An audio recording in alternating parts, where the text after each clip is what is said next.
So welcome everyone, I hope you're all having a great Drupal.con third day.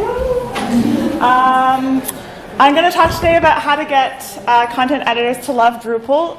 No easy task. So I'll just get right started. So my name is SUZANNE DERGACHEVA. I work at Evolving Web and I run a Drupal training program there. I do lots of Drupal things. I lead a lot of Drupal site builds and do code review and theming and all kinds of things. And if you want to follow me to find out what I'm up to, my Twitter handle is Suzanne_Kennedy. So I work at Evolving Web. We do lots of Drupal projects, some of them for government, some of them for universities, some of them for other types of organizations. And I work a lot doing training. And so that means I see a lot of different Drupal sites. And I see what people do that's great, and I also see kind of like these patterns of things that are maybe not so great. So one of the things I noticed is that people have a hard time with building a nice content editing UI. So I'm going to talk about that today and hopefully give you some ideas. And I'm going to give you some promo later about Drupal training if you're interested in that. So to get started, so who are content editors? So who here has edited content in Drupal? So we're all Drupal content editors. But a lot of content editors, like Drupal is a tiny part of their job. Like they might not even know the word Drupal. Content editors are sometimes, content actually authors, people creating content, or sometimes they're working on a team where they are receiving content and they have to actually get it online. Sometimes they know HTML, sometimes they don't. So it's really a whole range of individuals who end up interacting with Drupal. And I think one of the reasons it's so challenging to build a content editing experience is that we're not always thinking about these people as personas on our site. We're not thinking about the site for them. We're thinking about the site for the end users. And so the content editing experience really gets left until usually the end of the project. So who here has ever configured Drupal permissions maybe just a week before the project launches, or maybe after, like you launch the project and you realize, oh, we forgot about the content editors. Better give them permission to do those 10 things they need to be able to do. So what I want to get us in the mindset of today is just to be thinking about these people earlier on in the process. And there's many reasons for that. One of them being that content editing is often seen as this thing that goes at the end. And so for any of you who have done project management or worked with project iterations, usually that last things that are left to the end, they kind of drop off the timeline. We end up not having enough time or budget to do them. So if we can start thinking about these people earlier on in the process, that's less likely to happen.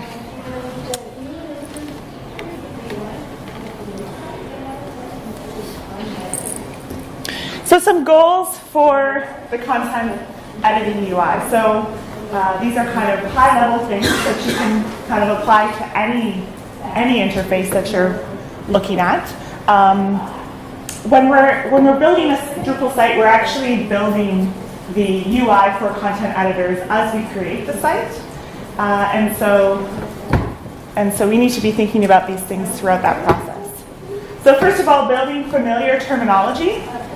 So if you're working with content editors and they have certain organizational names for things, kind of integrating that into their interface is going to make the site more familiar to them and more user-friendly. Making sure we have predictable results. So when somebody publishes a piece of content, it's great if they know what that content is going to look like. If they have an idea already, okay, I'm publishing this is the title, I know how that's going to appear on the site. Or I'm creating an image, I know how that's going to be resized and visible on the site. And that's maybe more challenging than it sounds, but that's a great goal to keep in mind. Clear pathways for key tasks. So if there's, again, 10 things that authors on your site have to be able to do, making it easy for them to just access those pages or those calls to action is important. And then built-in documentation. So has anyone written documentation for a Drupal site for end users? Yeah, sometimes you write this documentation and you're like, yeah, I'm going to take some time and we put it in the contract, we were going to write documentation. And you hand over the documentation and you know that nobody will read it. Or the site is going to evolve and change and it's never going to be updated. So documentation tends to be just left over as this maybe artifact that's not so useful.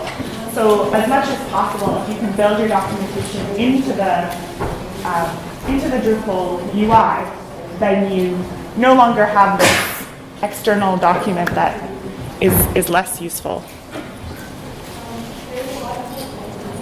Okay, so I'm just going to talk through some more specific things. I was talking about just like high level things. I'm going to get more into actually nitty-gritty, like do this, and this.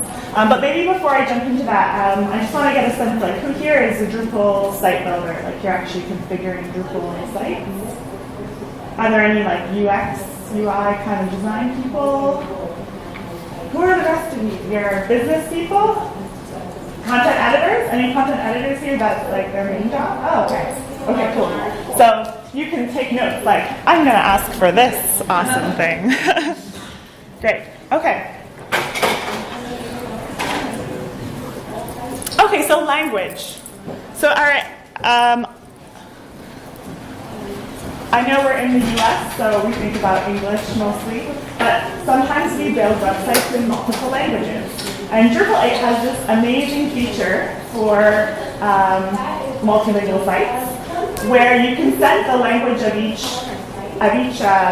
administrative user. So if you're an administrative user and you're managing a website in 10 languages, you can set that your website's always going to be in English. So that's just an overall thing for you to be aware of.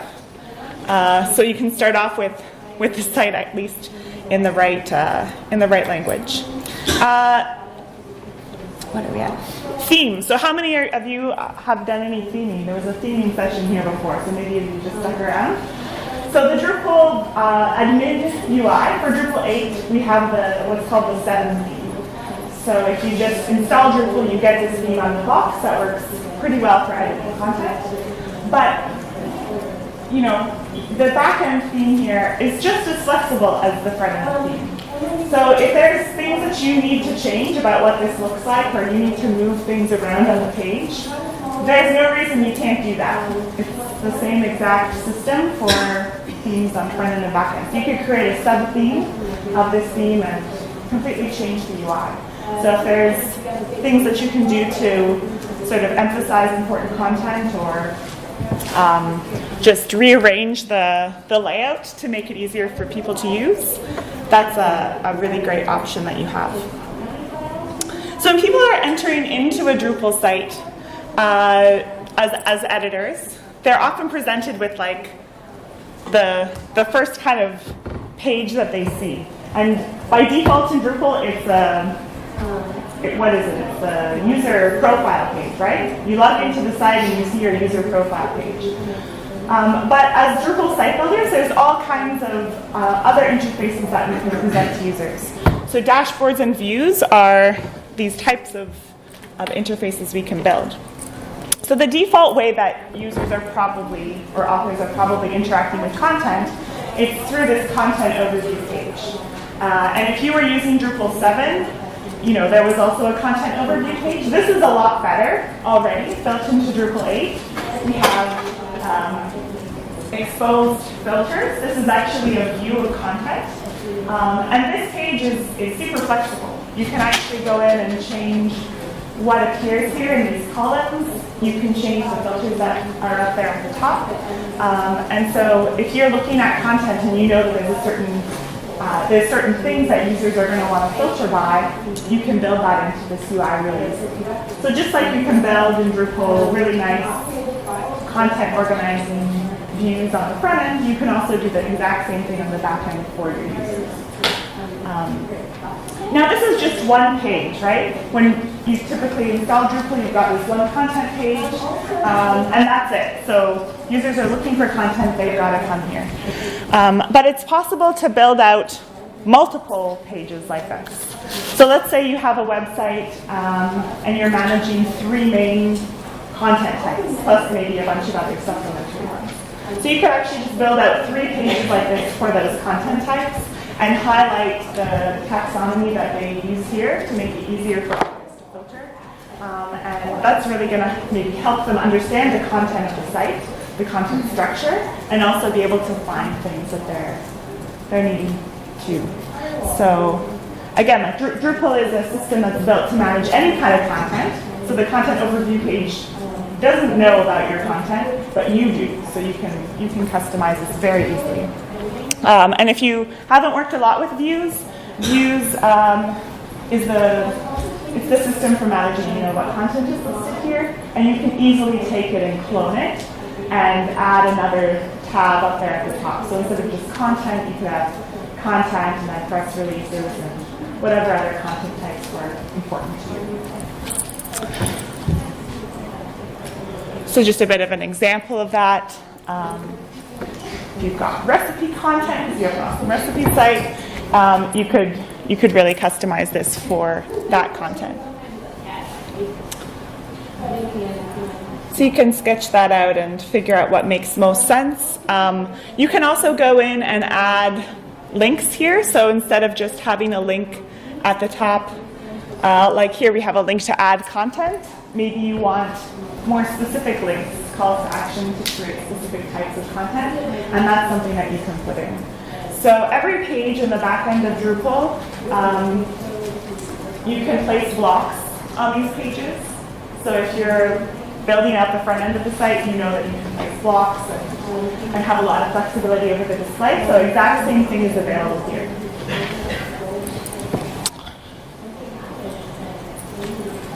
Okay, permissions. So you have users who can go in and look at all the content and figure out what content to create.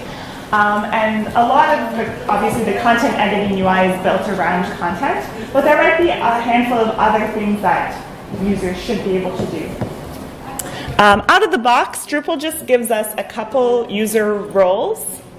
And so if you just give all of your content administrators the administrator role, they're going to have access to all the links in the admin menu. So to simplify the interface for them, the easiest way to do it is to look at your permissions and really take charge of what permissions are needed for each role. And this sounds like a simple thing to do, but on, I would say, the majority of Drupal websites, it's not really done. So nobody really goes through and thinks like, what should authors be able to do? What should editors be able to do? So building out a limited set of permissions for each user role is important. So you want to start off with the minimum permissions that you can, and that's going to remove all these other links from the menu. So if somebody doesn't have permission to configure view modes or add content types, those links shouldn't appear in this menu. And I would even recommend maybe creating a simpler, just flat menu for users. So you can go in and create menus on your site just for administrators, just for content editors or content authors, and build out the links that they need. So just by removing cruft, you're going to make the interface easier for each user role. And that's one of the easiest things to do, in Drupal, to set up those user roles and go through and figure out those permissions. And you just want to make sure you're not leaving this till the end of the project. So you want to talk really early on about what types of user roles should be available and what the purpose of each one is. So just like we have user stories for our end users, you can also think of user stories for administrators and authors on the site. So essential permissions. So if you're asking me, well, what permissions should I actually give them? Like, be more specific. So obviously, access to editing nodes is important.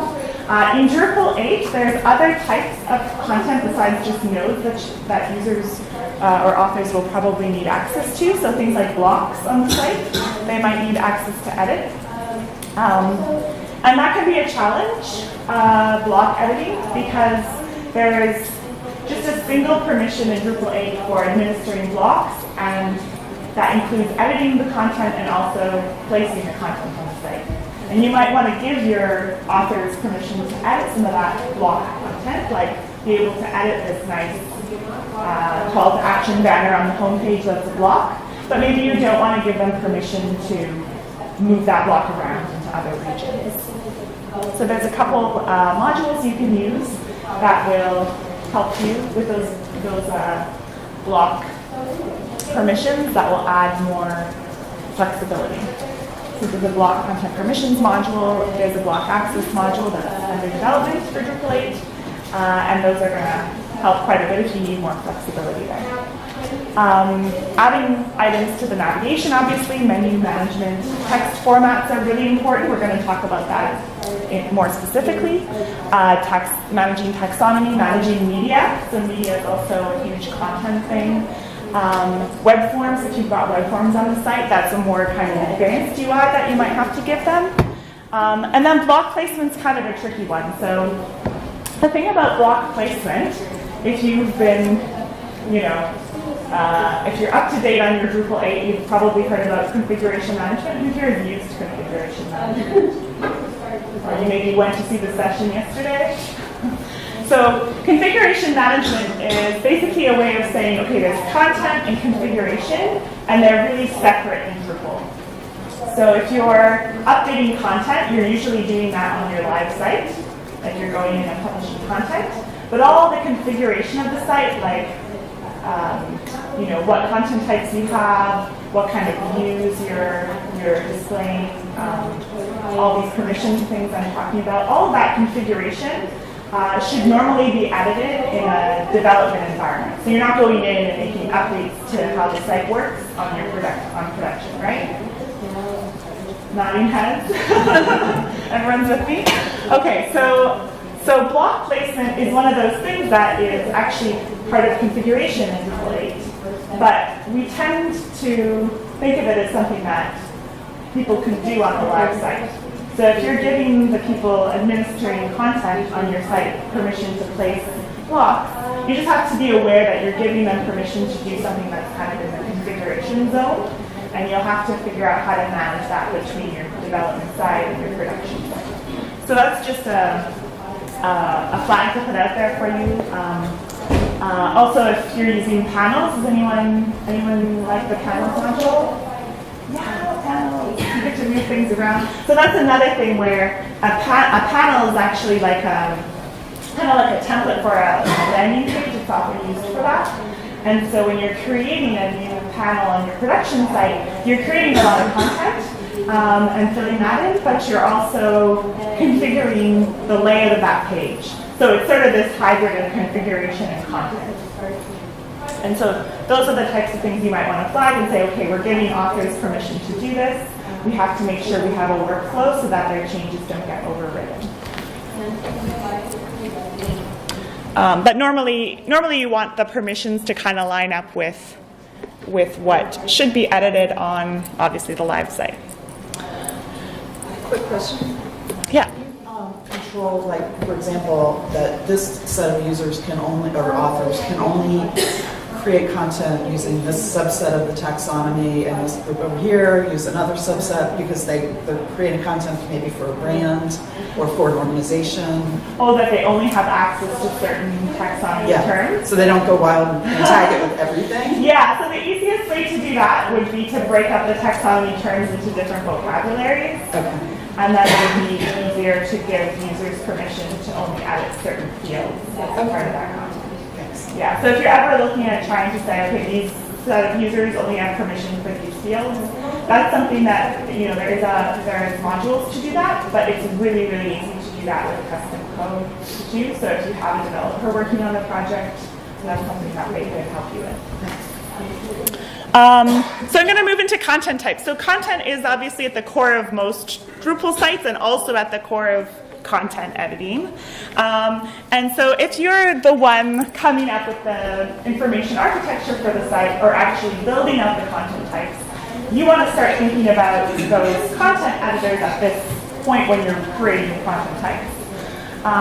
I've seen a lot of sites where there's this list of content types. This is the interface when you're actually going to create content and you're picking what kind of content am I making. And on the left here, you have kind of a whole gamut of content type names, some of which are kind of concrete, things like article, blog, recipe, but other things are kind of more abstract, like what's data, what's tutorial, who's that tutorial for, and there's not that much information. So as you're building out the content types, you have the opportunity to pick the name of the content type and put in the description, really easy to do. And that's actually building out this interface for those users. So as you're just quickly making the content type and not thinking about it, you're actually building an interface that content authors are going to use all the time. So this is an opportunity to make some quick documentation. So you want to pick content type names that are going to be familiar and meaningful. And if there's like a hierarchy in terms of your content types, like if you have content types that reference other ones, you want to make that clear in the descriptions.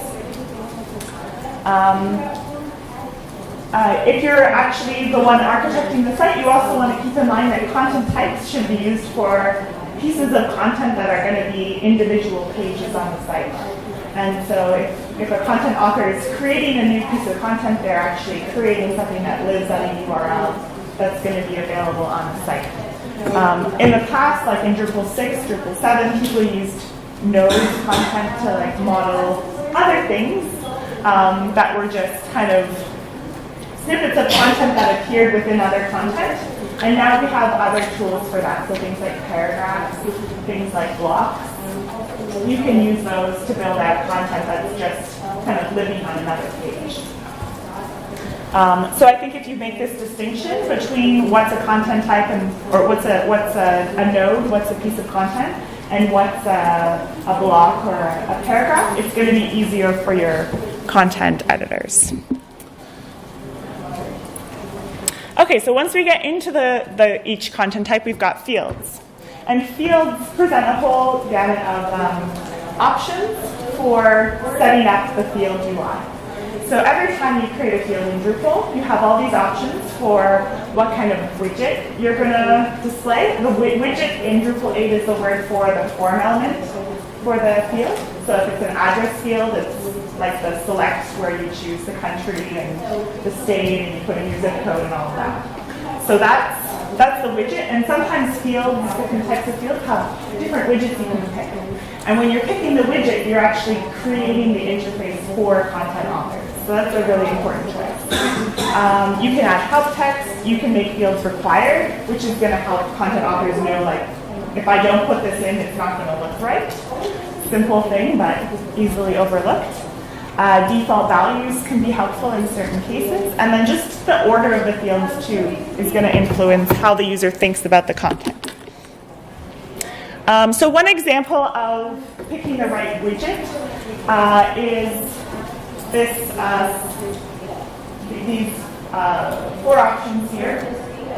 So let's say you have recipe content, and you're asking the user to pick what cuisines the recipe belongs to. So the first option here is an autocomplete. And autocomplete is kind of like this box where the user doesn't know what all the options are. So if you just have an autocomplete, it might be hard for the user to know what type of thing to start typing. Radio buttons would be appropriate if you just want the user to pick one thing. But if you start to have a huge list of options, the UI becomes unmanageable. Select box has a similar issue. And then there's a module called Chosen. Has anyone worked with Chosen before? It kind of gives you this combo box. So you can start typing in to do the autocomplete. So if you have a huge list, you'll be able to find what you need. But it will start presenting options based on the most popular terms or just based on what's at the top of the list. Like the weight of the terms. And so it's just a way of kind of prompting the user, these are some of your options, but you can type in whatever you need. So depending on what you pick here, you're for sure going to get different results in terms of what authors select.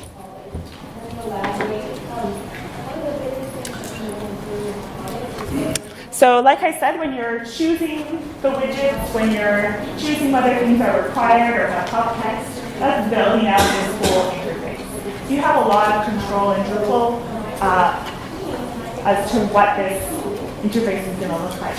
And in Drupal 8, if you're actually in the configuration of Drupal 8, you're going to be looking at each content type for the Manage Form Display section. So it's a section for each content type where you can configure kind of what this looks like.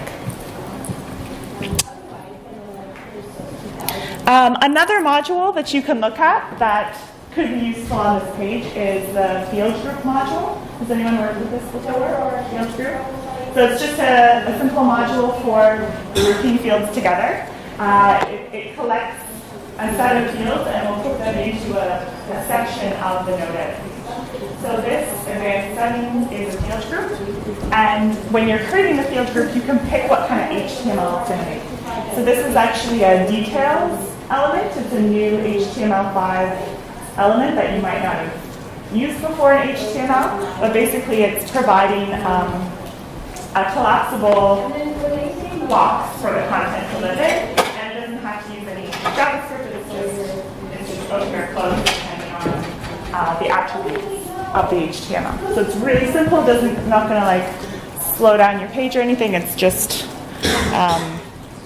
going to organize the fields a little bit and hide things that might be less important. Another module to take a look at when you're looking at the field setup of your content is the insert module.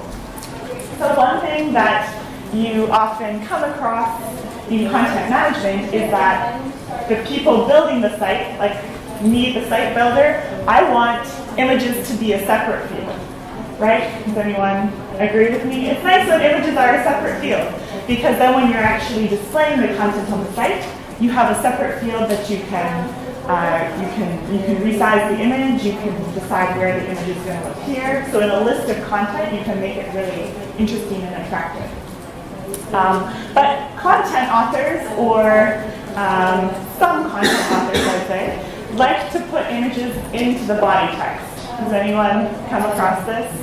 People like to put images into the body text. Yeah, because it's nice for storytelling. Like you're writing a blog post or something, and you're saying, oh yeah, and then there's this thing happened, and here's an image.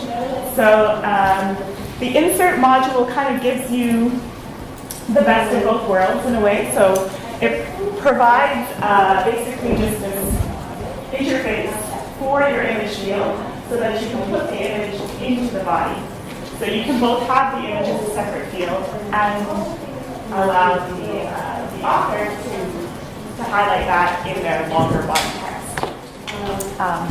So it's a really nice way to kind of balance these things, and it's probably easier than trying to say to your authors, oh yeah, upload the image in a separate field and then copy the URL and put that into your WYSIWYG editor. Like, that's never going to happen.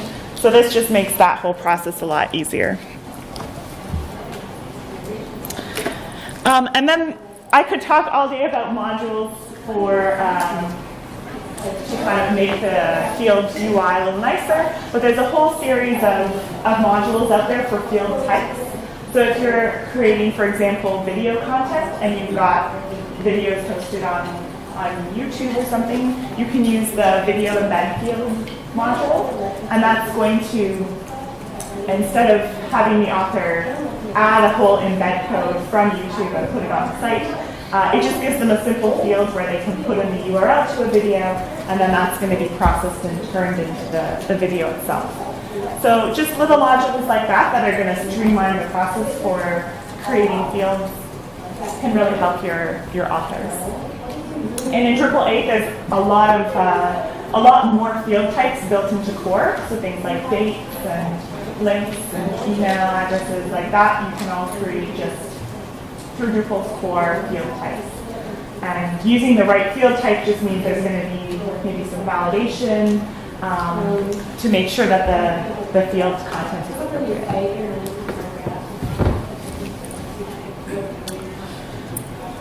Okay, so you've got your content type set up, you've picked all your fields, and now you're kind of going through and you have already these node edit pages. So like the page I was showing you earlier that presents all these fields to authors, you already have that built. So one thing I just want to point out to you that you can improve about this page is that you can take elements that you're not using and you can hide them. So for example, promotion options. Who knows about these promotion options for Drupal? Promoted to front page, sticky at top of list. These have been there forever in Drupal. And they're available for every node on your site. So you're building your site and you probably know that the default homepage in Drupal uses this promoted to front page checkbox. Sticky at top of list is used by some views to say that the content should appear at the top of the list. But for certain content types, you're not going to use these flags. So for example, you might have some press releases on your site, but they never go on the front page. So this checkbox will never do anything. And sticky at top of lists might make sense for news content that has no reason to be there if you have like profiles of people at your organization. Like you're never going to use that to order that content. So if you're not using this detail box here, that it's really going to confuse authors. They're going to go in and maybe say, oh, I'm going to change this setting, and then it has no effect on the site. So in Drupal 8, we can now hide this, and we can hide any element, any field that's not useful. So for example, if you have a field that stores some legacy content ID and no one ever has to fill it in, you can just go and easily hide that through the configuration. So it just looks like this. This is the manage form display UI in Drupal 8, and you can just go and disable any elements that aren't necessarily in that form. So you can go and do this for each content type. Really doesn't take much time, and just hide the things that are no longer useful.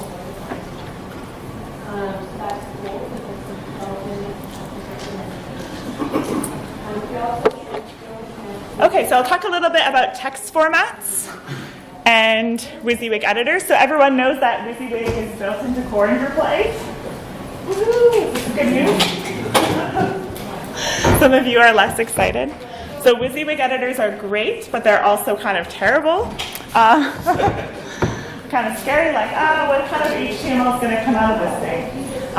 So WYSIWYG is built into core in Drupal 8, and it's configured with some just basic configuration. Like there's a full text editor, there's a basic HTML editor. Chances are the configuration that's built into core is not the configuration that you need. For example, there's a great button that I love for the ZK editor called Paste from Word. Anyone like Paste from Word? I was there. It's not in there in the default. So you can just go over to your WYSIWYG config settings and drag that in. This is actually the WYSIWYG editor for your WYSIWYG editor. It's like you drag the button down, you can move them around. It's really great. So take the time. It's not going to take long to go and figure out what buttons need to appear here. And the main thing with your WYSIWYG editor is you want the buttons to reflect the kind of content that people are making. So if people really need to make tables in their content, you should give them that table button. Maybe they already have tables in their content. So you can go and experiment with this. And certain elements like the styles setting here, that's a way for people to add CSS classes to certain HTML elements and just insert that through the WYSIWYG editor. You can set that up to line up with anything that you might want them to be able to style. So if people are needing to add CSS classes to HTML through the editor, you should kind of figure out what those classes might be and just give them that UI rather than forcing them to edit the HTML and guess what the classes are. So with the the WYSIWYG configuration is always tied to a text format. So text format is what's determining what HTML is actually going to be displayed on the page. So the user creates their body text, and then the text format kicks in afterwards to filter out any HTML that's not allowed, or to take certain codes and replace them with actual HTML. And so in Drupal core, in Drupal 8, you have full HTML, you have a basic HTML editor, and a plain text editor, and you can configure who can access each one of these text formats. You can also change the order. So if you've ever wanted to change what the default is, then you can say move full HTML to the top of the list to make that the default. So the key is that whatever you make the default, no, people don't tend to change that. So if you make full HTML the default, all the content on your site is pretty much going to be full HTML. So then you want to make sure that people on your site who can edit content have access to that text format. Because when someone comes across the content, it already exists and they're trying to edit it. If they don't have permission to use, for example, full HTML, then they're just not going to be able to edit the content. So you want to make sure that you've sort of thought about that and test it out. That works.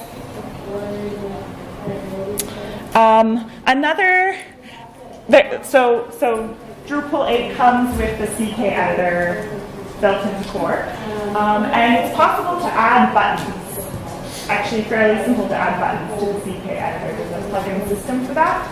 And there is a module called Link It that's quite popular for inserting links into your content. So how many of you have used this module, Link It? Yeah, so it's just a way of inserting links, but without forcing content authors to know the path that they want to link to. So if it's content on your site, they can just go in, insert a link, start typing the name of a node, for example, and then select the node that they want to insert a link to, and that's just going to print it right out there in the body text.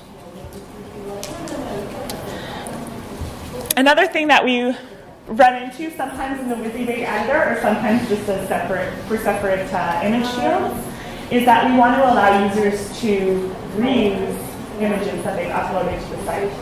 So if you have a big team of content authors, maybe people want to reuse images that their colleagues have uploaded, or maybe they're just reusing the same images all the time because they only have a certain set of images to use. So there's 2 modules that you can add to your site that make this possible. The Entity Browser module and the File Entity Browser module.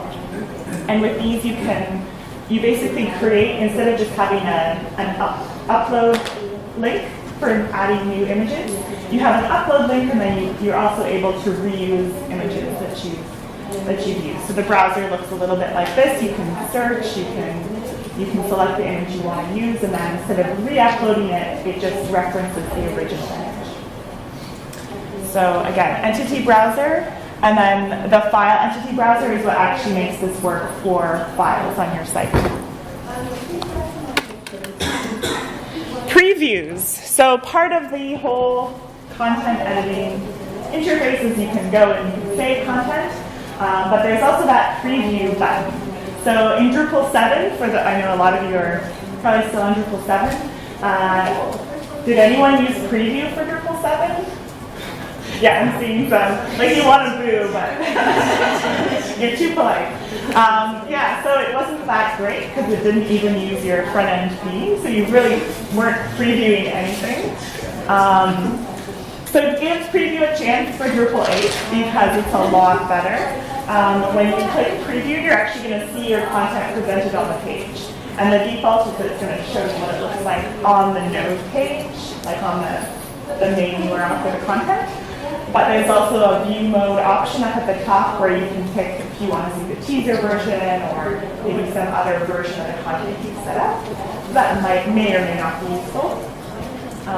But preview is something that content authors really like, and so you can test this out and see if this is going to work for your authors. Quick question. Yep. Can you preview how it's going to appear on a mobile device? Oh, great question. Can you preview for mobile?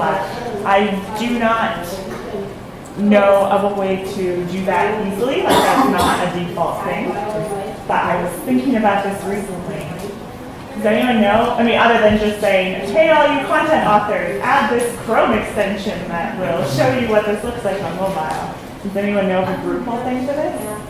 What happens when you minimize and do your restricted? Yeah. I mean, you could just tell the user, yeah, just go and scale it down and see what it looks like on mobile. That would a bit that you have to explain it. Yeah. Yeah, I was just going to say, it depends on your approach, if it's responsive or usually, I mean, if you're previewing on the device itself, whatever that view is, if your SAS or CSS has breakpoints for it, it's going to do that automatically. It is. So, yeah. or if you're going to do it via view mode, which I wouldn't recommend, you could switch the view mode to mobile. Yeah, the view mode thing. I wouldn't do that. Sounds like a pain setup. But it'd be cool if there was just a button. Mobile. Someone's going to build it. Okay. Okay, so we've talked about content types, fields, some different aspects of text formats. One thing that's kind of a great goal to have for your content authors is that when they're looking at a page and they're looking at a piece of content, that they can just have one edit link to that. So you might think, oh yeah, of course there's just one edit link. But if you're setting up something like landing pages, depending on how you build the landing page, you might decide to place blocks on that landing page or kind of have some related content that's somehow referenced into that page. And so you might have this edit link on the landing page, but then the author actually has to go to several other places in Drupal to edit those blocks or edit those related pieces of content. So it's really nice to just have this one-click edit. And you can achieve that depending on how you set up the landing page to begin with. So paragraph modules, I think you've probably heard of by now. It's a module for creating basically compound fields.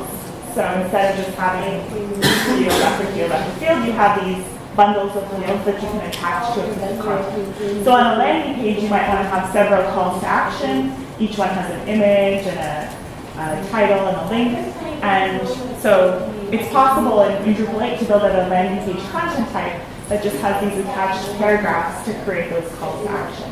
And the nice thing about paragraphs is then the form for the calls to action just goes right into your landing page. Is that module pretty successful in Drupal 7? Because we're not in the stage of migrating yet. So how is paragraph module with Drupal 7? Yeah, you can use paragraph with Drupal 7. It's going to work. It's going to work pretty similar.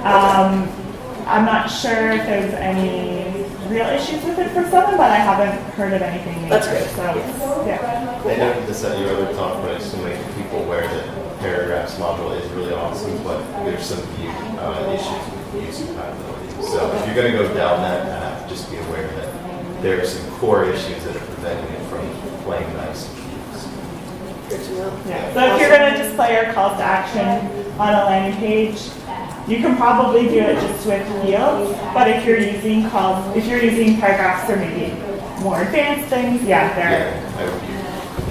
there's complexity there. Oops. And one other thing, just if you are using paragraphs, if you're on that bandwagon, there's different widgets for paragraphs, and this widget kind of shows you a preview of each one, which is nice. But if you've got a ton of calls, if you've got this massive landing page and there's all these things you're referencing, you can end up with a lot of these subforms, which can really slow down the edit page. So you just want to make sure that you're picking the widget and configuring the widget carefully.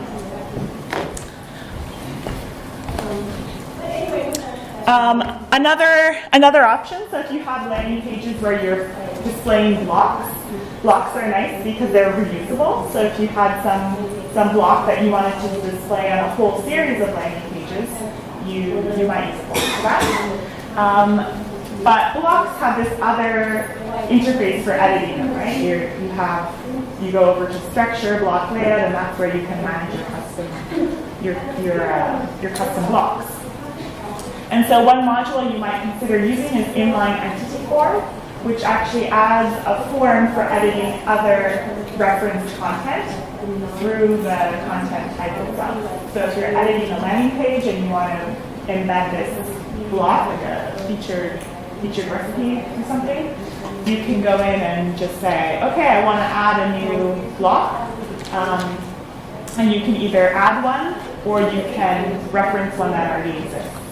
So inline entity form just provides a really nice way of managing referenced content. So someone doesn't have to go to 3 pages to create their landing page. They can just build all that related content from the landing page itself. So you can use inline entity form to reference other nodes, like you're creating a press release and you want to create a press contact or something. You can do that with inline entity form, or you can reference blocks. It's really any type of content.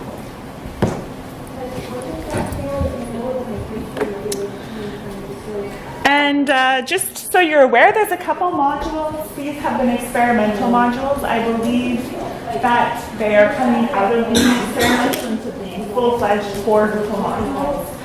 Settings, tray, and place block. And these provide an interface for users to manage blocks, but through the front end.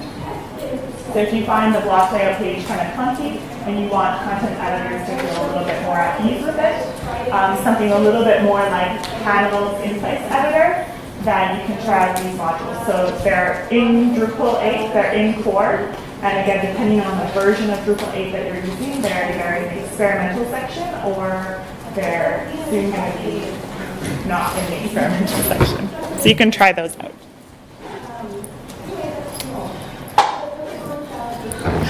And just to wrap this up, so if you're building out the site and you have these things in mind, hopefully you won't be leaving all this work until the end, because there's a lot of modules I've mentioned. It would not be a good idea to install these the day before you launch.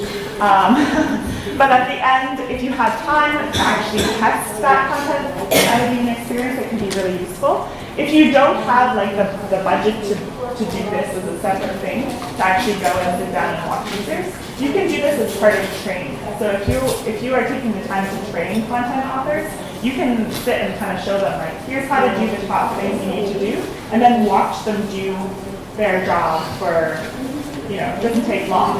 And you'll see what they run into. You'll see if there's permissions missing, you'll see if there's UI things, you'll see if the WYSIWYG editor makes sense, and you can then go and actually adjust that before you launch the site. So if you're able to do that training, even in, the last stages of the project, or the last stages of making changes to your site, then that's going to be a big help. So that's all that I had. Are there anyone have questions? Yeah. Any recommendations about workflow? So let's say you have a subject matter expert who's entering content and it goes to an editor, then an improver, and less technical expertise goes over to. Okay, so how to actually build the workflow? Or modules that would help with that, yeah, so there's the workbench set of modules, workbench moderation. There's also now a content moderation module in core that you can try out that's going to be providing that, having different states as content. And if you have, like you said, like very non-technical users, you can always set up specific views for them. So like a view that's just, okay, here's all the content that you care about on the site that falls into this state. And then you don't show them the rest of those content overview pages. You can turn off permissions for that. And then just, keep the interface as simple as possible. You can also set up email notifications if that's how they're working. And then just give them the link to the one thing they need to do. Yeah. I have a question about the linkage. Right now we're training our 7 to train users. Are Not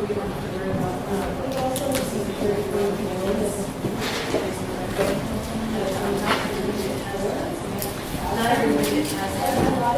So we created one of those. Yeah. Creating one of those, I have to know.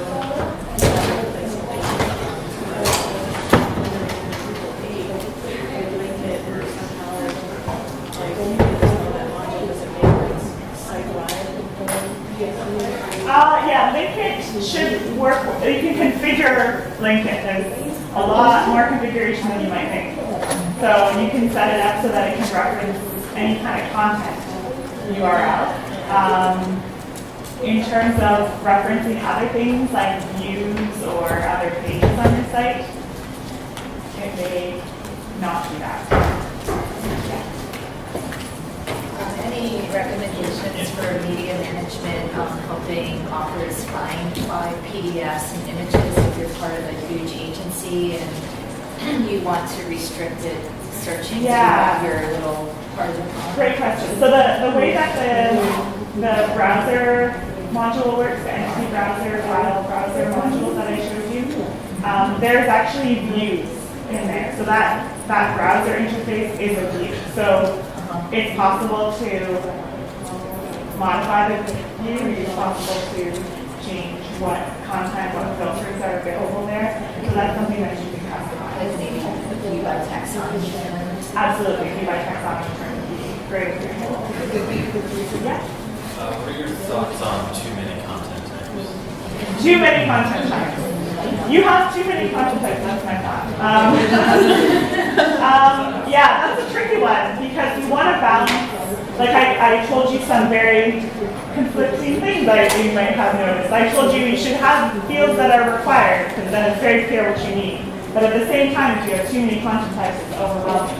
So if you think about it, if you have less fields that are required for a content type, you can actually accommodate multiple kind of modalities of content in the same content type. But that you could be using to authors that their content is created and then depending on the field selection they've made, the content gets used differently. So I'd say there's a fine balance in the middle. If you're modeling really like entirely different types of content, then create different content types. But if it's possible to distinguish between different types of content just using taxonomy, then I would try to not have so many content types. And really what's going to make the difference if you're going to Drupal 8 is that instead of content types, for a lot of things you might consider creating blocks or paragraphs or something. So for example, in Drupal 7, if you have events, and then you have a series of like scheduled events for that event, that essential event description, you might have created those as two content types. So like event and then scheduled event. But now in Drupal 8, you could create just the event content type and then use paragraphs to list the event, like the recurring event thing. So if that can limit the complexity of having so many content types, then that's a great tool to look at that. And then there's other custom entity types you can set up as well. So if you're managing contacts or transactions or things that aren't really content that need to be displayed at a URL, those again might be better managed with other types of entities. Other questions?